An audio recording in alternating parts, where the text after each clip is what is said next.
శ్రీమాత్రే నమ. జయ గురు దత్తాత్రేయ నమ. ఈ వీడియోలో మనం మార్చి 1వ తారీఖు నుంచి 15వ తారీఖు మధ్యలో జరగబోయే వారఫలాలు మేషరాశి వారికి ఏ విధంగా ఉంటాయో తెలుసుకుందాం. ప్రధానంగా మరి మేషరాశి వారికి రాస్యాధిపతిగా ఉన్నటువంటి కుజుడు 11వ స్థానంలో ప్రవేశించడం జరిగింది. సో దానివల్ల జాతకుడు స్వయం కృషితో తన వ్యక్తిగత సామర్థ్యంతో తనకు ఉన్నటువంటి సమస్యలు పరిష్కరించుకునే ప్రయత్నం చేయడం జరుగుతూ ఉంటుంది. ఏదైనా స్థిరాస్తి వలన కానీ ఆకస్మిక ధనలాభం లాంటిది ఈ పక్షంలో జాతకుడికి రావడం జరుగుతూ ఉంటుంది. ప్రధానంగా జాతకుడికి అన్నదమ్ములు స్నేహితుల సహకారం ఉంటుంది. స్థిరాస్తి కొనుక్కునే విషయంలో ఉన్నటువంటి అడ్డంకులు తొలగి మీ యొక్క స్థిరాస్తి మీ స్వాధీనంలోకి రావడం జరుగుతూ ఉంటుంది. అలాగే గతంలో మీరు ఎవరికైనా ఇచ్చినటువంటి ధనం, లేదంటే డిపాజిట్ చేసినటువంటి ధనం కానీ, లేదన్నా ఒక వ్యాపార సంస్థలోనో షేర్ మార్కెట్లోనో ఇన్వెస్ట్మెంట్ చేసిన ధనం అధిక మొత్తంలో మీకు రిటర్న్స్ రూపంలో రావడం జరుగుతూ ఉంటుంది. అలాగే అక్కడ ఉన్నటువంటి కుజుడు రాహుగ్రహంతో కలిసి ఉండడం జరిగింది. రాహు విదేశ గ్రహం. విదేశంలో ఉన్నటువంటి మిత్రులతో కానీ మీ దగ్గర బంధువులతో కానీ కలిసి ఏదైనా కొత్త వ్యాపారం ప్రారంభించడానికి ఈ సమయంలో మీకు అనుకూలించడం జరుగుతూ ఉంటుంది. అలాగే పెద్ద మొత్తంలో మీరు ఏదైనా రుణ ప్రయత్నాలు లాంటివి ప్రయత్నం చేస్తున్నా, లేదన్నా ఒక వ్యాపార లైసెన్స్ కొరకు ప్రయత్నం చేస్తున్నాం, అలాగే రాజకీయ నాయకుల ద్వారా మీరు ఏదైనా లబ్ధి పొందే ఉద్దేశంతో ఏదైనా పెద్ద ప్రయత్నం, ఒక కాంట్రాక్ట్ లాంటిదో ఏదైనా ప్రయత్నం చేస్తున్నప్పుడు అది ఈ సమయంలో మీకు కంపల్సరీగా వచ్చే అవకాశం ఉన్నది.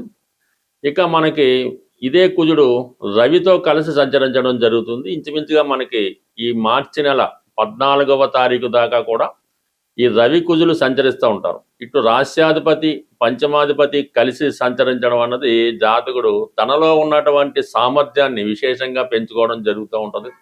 అలాగే మీ యొక్క విద్వత్తుకి, మీలో ఉన్నటువంటి తెలివితేటలకి తగిన గుర్తింపు రావడం జరుగుతూ ఉంటుంది.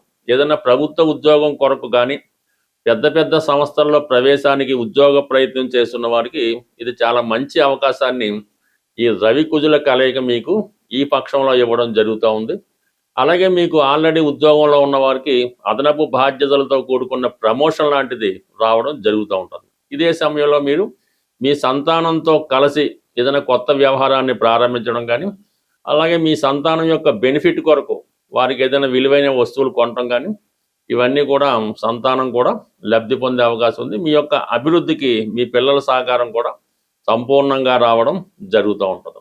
ఇక ప్రధానంగా మీకు ఈ సమయంలో ప్రభుత్వ అధికారుల సహకారం కానీ, మీ తండ్రి గారు లేదా మీ తాతగారి యొక్క సహకారంతో వారి యొక్క నేమ్ అండ్ ఫేమ్ ఉపయోగించుకొని మీరు మీకు కావాల్సినటువంటి పనులు పూర్తి చేసుకోవడం జరుగుతూ ఉంటుంది. ఇక ప్రధానంగా శుక్రుడు ఇదే రోజున శుక్రుడు మీకు 12వ స్థానంలో తన ఉచ్చ స్థానంలోకి ప్రవేశించడం జరిగింది.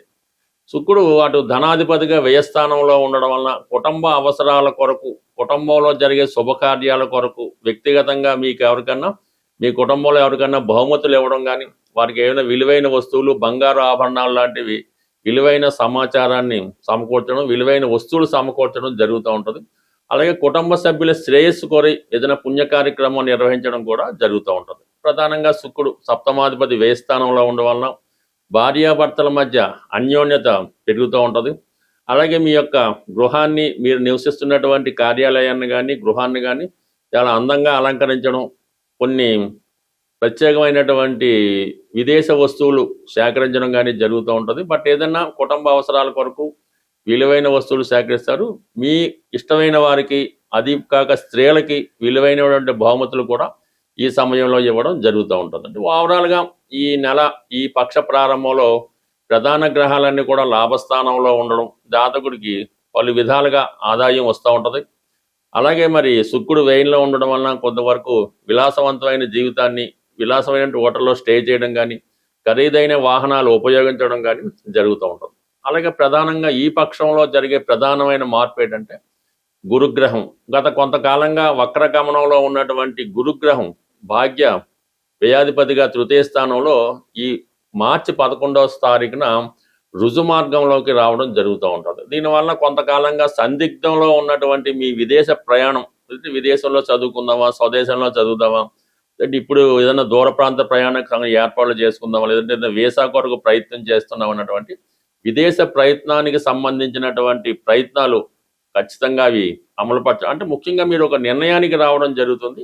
ఆ నిర్ణయం వల్ల అంటే కంపల్సరిగా మీరు విదేశ ప్రయత్నానికి కలిగినటువంటి అన్ని ఇబ్బందులు కూడా మీకు అనుకూలంగా మరి మీరు ప్రయత్నం చేసిన వీసా కానీ ఏదైనా దానికి సంబంధించినటువంటి రకరకాల పాస్పోర్ట్లు, వీసాలు, H1 BCవి అలాంటి ఏదైనా మీకు అవి సమయానుకూలంగా మీకు మీ ప్రయత్నానికి అనుగుణంగా ఈ విదేశ ప్రయత్నానికి కావాల్సినటువంటి ప్రయత్నాలు, ఏర్పాట్లు జరుగుతాయి. అదే విదేశంలో స్థిర నివాసం ఏర్పాటు చేసుకోవడానికి కావాల్సినటువంటి ప్రయత్నాలు కూడా ఈ సమయంలో చేసుకోవడానికి అనుకూలంగా ఉంటుంది. అలాగే మీ యొక్క సలహా సహకారంతో కొంతమంది వారు ఏదైనా కొత్త ప్రయత్నాలు చేయడం కానీ మీ యొక్క సలహాతో, మీ యొక్క సహకారంతో వారి జీవన విధానం బాగుపరుచుకునే విధంగా ఇతరులకి మీ సలహా చాలా వరకు ఉపయోగపడుతూ ఉంది. అంటే మొత్తం మీద ఈ రాశి వారికి ఇంచుమించు అన్ని గ్రహాలు కూడా అనుకూలంగా ఉండడం వల్ల ఈ పక్షమంతా జాతకుడికి చాలా అనుకూలమైనటువంటి స్థితి ఏర్పడుతూ ఉంటుంది. ఎక్కడికి వెళ్ళినా కూడా ఒక గౌరవం లాంటిది, ఒక గుర్తింపు లాంటిది రావడం జరుగుతుంది. గోచార ఫలితాలు పరిశీలించినప్పుడు కానీ వాటిని అనుసరిస్తున్న వారు మనకి ఏ సమయంలో ఏ గ్రహాన్ని ప్రసన్నం చేసుకుంటే మనకి మంచి ఫలితం వస్తుందో నిర్ణయం చేసుకొని ఆ గ్రహం మంచి స్థితిలో ఉన్న సమయంలో ఆ గ్రహానికి సంబంధించినటువంటి దానం కానీ, జపం కానీ, పూజ కానీ చేయడం వల్ల ఆ గ్రహం మనకు అనుకూలిస్తుంది. ఏదన్నా ఒక గ్రహం నీచ స్థితిలోనో, శత్రుస్థానంలోనో, వేరే బంధన యోగంలో ఉన్నప్పుడు మనం ఆ గ్రహానికి ఎన్ని పరిహారాలు చేసినా పెద్దగా దాని ఫలితం అన్నది మనం పొందలేకపోతూ ఉంటాం. అదే గ్రహం ఉచ్చస్థితిలోనో, మిత్రస్థానంలోనో, స్వక్షేత్రంలోనో బలవంతుడై ఉన్నప్పుడు ఆ గ్రహాన్ని మనం సులభంగా ప్రసన్నం చేసుకోవచ్చు. ఈ విధంగా మనం సులభంగా మన సమస్యలు పరిష్కరించుకోవచ్చు. అంటే ప్రతి గ్రహానికి కూడా అన్ని రకాల ఫలితాలు ఇచ్చే బలాన్ని కలిగి ఉంటాయి. రవి ధనాన్ని ఇస్తాడు, ఆరోగ్యాన్ని ఇస్తాడు. అలాగే ఇప్పుడు ఈ సమయంలో, ఈ పక్షంలో మనకి ఏ గ్రహాన్ని మనం ప్రసన్నం చేసుకోవాలంటే శుక్రగ్రహాన్ని, అంటే శుక్రుడు ఈ 15 రోజులు కూడా ఉచ్చస్థితిలో ఉండడం జరుగుతూ ఉంటుంది.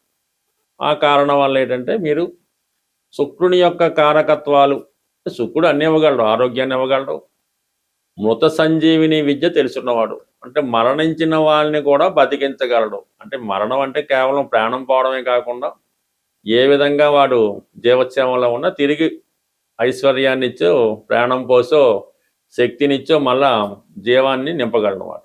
అటువంటి శుక్రుడు మరి ప్రస్తుతం ఉచ్చస్థితిలో ఉండడం వల్ల ఏ రాశివారైనా శుక్రగ్రహ అనుగ్రహం కోసం మరి లక్ష్మీ అమ్మవారిని పూజించడం, సో ఇవన్నీ మనకు అందరికీ తెలిసినవి. అంటే సింపుల్గా పరిహారం పొందాలి, శుక్రగ్రహ అనుగ్రహం పొందాలంటే స్త్రీలని గౌరవించాలి. ప్రధానంగా స్త్రీలని గౌరవించడం, భార్య, చెల్లెలు, వదిన గారు, మదరు, ఎవరైనా సరే స్త్రీలని మీకు బయట వాళ్ళకి అక్కర్లేదు కానీ దగ్గర బంధువుల్లో, రక్త సంబంధికుల్లో మీకు మంచి సౌభాగ్యంతో, అదృష్టంతో ఉన్న స్త్రీలను గౌరవించి వారికి విధి విధానంగా సత్కరించి వారికి పసుపు కుంకాలు, చీర, జాకెట్టు, పసుపు కుంకం, గాజులు, ఈ సౌభాగ్య వస్తువులు ఆ స్త్రీలకి మీరు కానుకగా ఇవ్వడం వల్ల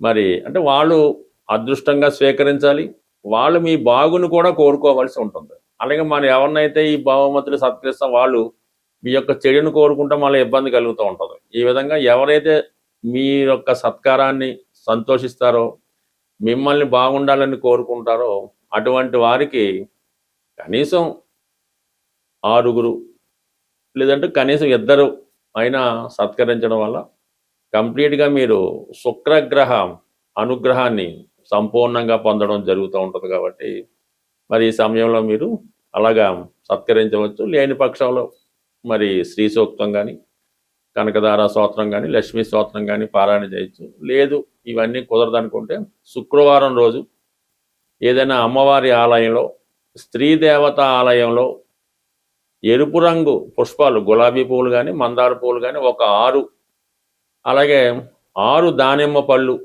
అమ్మవారి ఆలయంలో భక్తులకు సమర్పించడం కానీ మరి అమ్మవారికి సమర్పించడం వల్ల కంప్లీట్గా మీకు ఈ శుక్రగ్రహ అనుగ్రహం వస్తుంది. శుక్రగ్రహం అనుగ్రహం ఉంటేనే మీ యొక్క కాపురం, ధనం, ఐశ్వర్యం అన్నీ అనుకూలించే అవకాశం ఉంది. స్వస్తి.